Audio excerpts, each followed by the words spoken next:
welcome! Today I'll be sharing a simple yet delicious recipe I grew up with, and now it's my go-to recipe whenever I'm running out of time or grocery. Let's get started!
Stir fry lang until light brown. Ayan, sobrang na yung bawang. Lagay lang natin yung sibuyas. And then, stir fry lang ulit.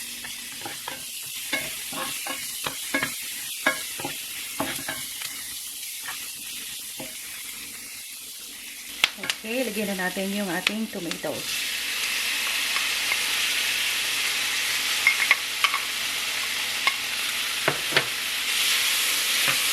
Gisa lang. Okay, so spread out lang, ganyan. And then, lutuin lang natin ng konti yung kamatis.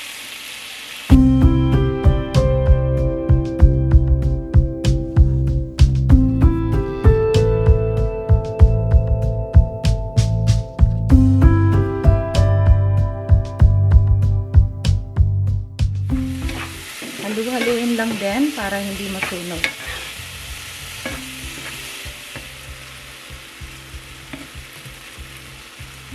Okay, so at this point, gusto ko nang ilagay yung salt and pepper. So, sprinkle lang evenly. And let's mix.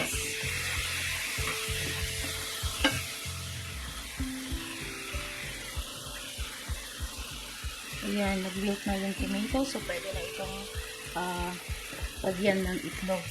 So, if napansin nyo na medyo dry, lagyan lang natin ng konting oil para merong magluto ng itlog.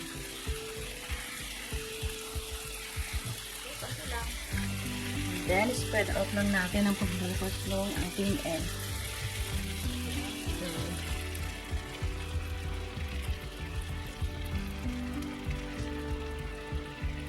Spread out lang evenly. Anyway, it doesn't have to be perfect. Kasi ihahaluin din naman natin ito. Okay, malapit na itong maluto. Hihina ko lang ng konti yung apoy para hindi masunog yung ilalim ng itlog or ma-overcook. So at this point, pwede na natin i-mix ng konti para maluto naman yung kabilang side.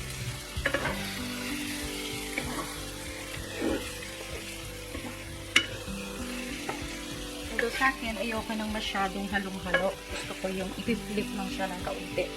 Just to just cook the other side lang. So, ito malapit na itong maluto. Lulutuin ko lang konti yung mga parts na hindi luto. And, that's it. Pwede na natin itong i-serve.